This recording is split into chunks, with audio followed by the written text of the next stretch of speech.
Pero dati monthly meeting mo, dati na bulan, kay September 9. So, dati ka naramit ito paway. So, inagandaran na kita majority members of the ABC. Para ka ito yung monthly meeting na ito yung bulan sa September, ma'am. Okay, sir. So, ano, digiti na kang runaan nga na pagkukuan, Well, sir?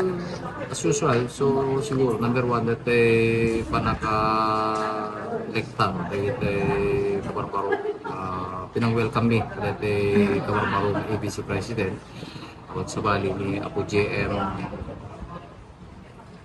Kan. ni Apo JM di Bado na nag-electan kami pa ito doon nga upat na vacant position iti Board of Director.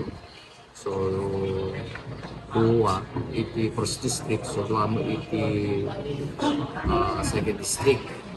So, dito yung elektaran ni first district ni Apo ABC President Pagudpod, ni Apo Kurame, tapos ni ABC President Burgos, ni Miss Charmaine Garcia, kiti second district ni Apo Ronel Ragwal, kini Apo San Nicolas. So dito yung nagpili kami kada dua iti kabarbaro na Liga Secretary. So dito nga elektaran ni Apo Romel Ragwan Paway. Then iti kabarbaro nga treasurer tayo itata iti Liga is no other than the ABC President of Bintar, Apo Rolando Duque. Sir, madamag ko man lang, digiti na litupan nga posisyon. Api nga min nga nagbakante digitoy apo ABC. So, actually, dito yung tinisket ko,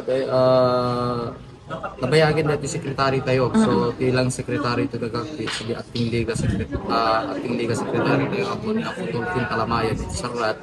So, kinasarita ko suna, no kaya't na ituloy ng secretary ti liga. So, nga na, busy sa lang din naman ginakayat. So, nag-electar tayo in favor of the late ABC President ni Apo Itipaway. Dapat matan sa paling mabiyag. Tapos ni treasurer tayo, ako, hindi ka treasurer tayo, ako tayo matan, ako Sir Bernard Calate, so matan itimayo. So dua, di vacant position tayo. So dua, di vacant position kami di board of director tayo. Then dua, di secretary of the treasurer.